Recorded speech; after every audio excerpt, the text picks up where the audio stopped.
How to listen when you want to solve. G'day, it's Oscar, and it's day 2 of my challenge. First off, thanks for yesterday to David, to Mark, to Rain, to Wallace, and Christopher for your comments and your questions. David, it was great to speak to you on the phone, and I hope that my referral to Joey helps you progress your question around the auditory processing issues that you encounter and how that shows up really differently in one-on-one conversations and how it shows up in group discussions for you when you move from tuned in to really fuzzy auditory processing in groups. I think your point that you made in your question places a great deal of responsibility on each of us when it comes to listening. Listening is a simultaneous equation between the speaker and the listener. And I think when auditory processing issues are present, I think we need to make the implicit explicit. What do I mean by that? Communicate about what effective communication means for you. One of my past managers, Tony, he role modeled this really, really well. See, he had an issue with his left ear, and he would explain his hearing difficulty to every group meeting he would participate in when he knew somebody new was in the meeting. And I discussed this with Tony on a long haul flight across the Pacific, and he didn't enjoy repeating it, but he said to me, it's better than creating the impression that you're ignoring people. And I've seen this myself working with an executive team, and people were saying that the leader in the room, well, she's ignoring us, Oscar. She's always looking down at the ground when we're speaking. In that moment, I invited the leader to explain. She said to the group, I concentrate much better on what you're saying when I'm not visually distracted. I'm not ignoring you. I'm focusing all my efforts on making sure I'm hearing everything that you're saying. And in that moment, you could hear a very audible sigh in the room from every participant. It was a breakthrough moment. And a breakthrough moment happens if you communicate about how you communicate. I think sometimes we overread body language, and this is a perfect example of not asking that question. Thanks to Rain, who commented with her question, how can we encourage people to listen instead of concentrating on their comeback? I think it's a great question, one I'm going to do a pretty deep dive on. But Rain, as a tip for you, again, remember listening's a simultaneous equation, and we can give great listening, and that becomes an example. When you do it consistently, you'll be providing them an example of what it sounds like to pause in the moment, to ask an extra question in the moment rather than reloading your argument. Now, in response to Rain's question, Wallace mentioned, he said, a while ago we did an exercise that required any response from a conversation to summarize back what you heard. And Wallace points out often misunderstandings were caught straight away before the conversation went off the rails. I think this reinforces listen to understand rather than to respond. Rain, I promise you a full deconstruction of how I'd approach a conversation where everybody's busy reloading their arguments rather than listening. Thanks, Wallace. A really great practical example of the use of paraphrasing in your response in the comments below. I appreciate the way you engaged.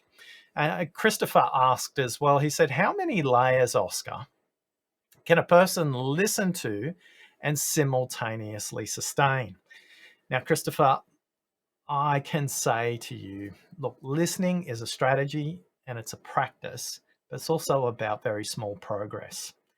This is a great question that I'm going to delayer in response to your question, but possibly remember this, that each level in any kind of listening is foundational and you need to build on top of it.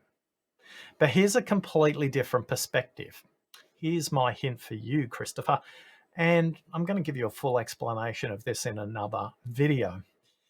But rather than thinking, how many layers can I simultaneously sustain? Ask yourself this question. Which layer of listening is going to be most effective in this moment for me, for them, and for the outcome we're trying to engage with? For me, when I notice this and ask myself the question, what layer or level should I be listening at? It makes listening really light and easy to sustain, and my listening batteries aren't drained by the intensity of juggling multiple layers in the conversation. Yesterday again, Mark asks, Oscar, I've got questions about the questions. And Mark asked, would you share the questions? And Mark, of course I would. I'm delighted to. These are the questions that we're sharing. And as we go along, we'll be sharing all these questions with you. That's the purpose of the listening challenge, to share these questions with everybody out there. So thanks for your engagement there. Please keep the comments and the questions coming. And now for today's listening question. This question comes from Kerry. She asks, Oscar, what I struggle with in my listening is listening to the whole problem or the whole conversation, because, all I'm thinking about is how do I solve it? And I think this is a problem. Also, I don't help the speaker solve their own problems, and this creates extra effort for me. Normally, I jump in and give an answer, which Kerry says exactly doesn't help me or them. So, Kerry, here's my invitation for you and a couple of suggestions. Number one, ask this question at the beginning of the conversation. This will take the weight off your superhero solving capacity. You don't have to worry about that. Ask this question. The question is, what would make this a great conversation for you? Or what outcome would you like to achieve at the end of our conversation? Now, they might not want a solution. They might just want a thinking partner. They might just want to express an idea. Extroverts love to think by speaking. We don't give them the opportunity to do that. So allow them to express their thinking verbally rather than jumping in to try and fix the issue. I think when you agree the outcome of the conversation, use that as a navigational setting, like a compass setting, and that'll help you progress and check in and ask yourself this question, Kerry. Given that compass setting, rather than solving the problem, ask yourself this question: does what I'm about to ask them next progress the agreed outcome of the conversation? It helps to drive alignment all the way along. So when you get that really solving, bursting approach in your conversation, just pause and ask yourself, thinking about the purpose we agreed at the beginning, is this aligned? Now, question number 2 is often skipped, often ignored, and you do so at your peril. Question number 1 is, what will make this a great outcome for you? And question number 2 is, ask them, what have you already explored or thought about in regard to this issue, matter, problem? Now, you might be shocked. They may have come up with many alternatives that you haven't even considered because you're hearing it for the first time. Now, your role here is to help them expose all the thinking that they've done, and you may help them to consider, how do I prioritize this approach? Or Maybe between the two of you or in a group, you can combine elements of different parts of the solution.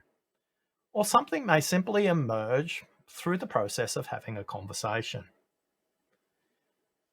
Number 3, are you solving a symptom or are you addressing a cause? Is what you're about to propose transactional or transformational?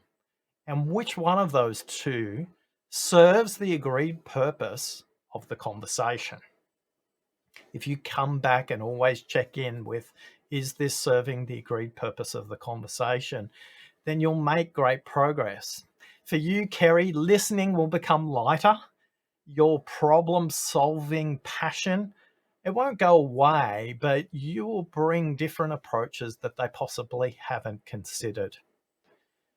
Now, I'm curious if you've taken the deeper listening quiz, Kerry, because if you have, the problem solving is a really common barrier of the shrewd listening villain. If you want to take the quiz, visit listeningquiz.com and you can answer 20 questions in under 7 minutes, which will get you the answers to what are your most common listening barriers. A big thank you to Nikki, to Babu, to Mark, to Natasha, to Francesco, to Paral, to Tracy, and to Robert for your encouragement on the posts and the like. If you, like Kerry, have got a question about listening in the workplace, just pop it in the comments below. I'm Oscar Trimboli, and I'm on a quest to create 100 million deep listeners in the world. And you've given me the greatest gift of all. You've listened to me. Thanks for listening.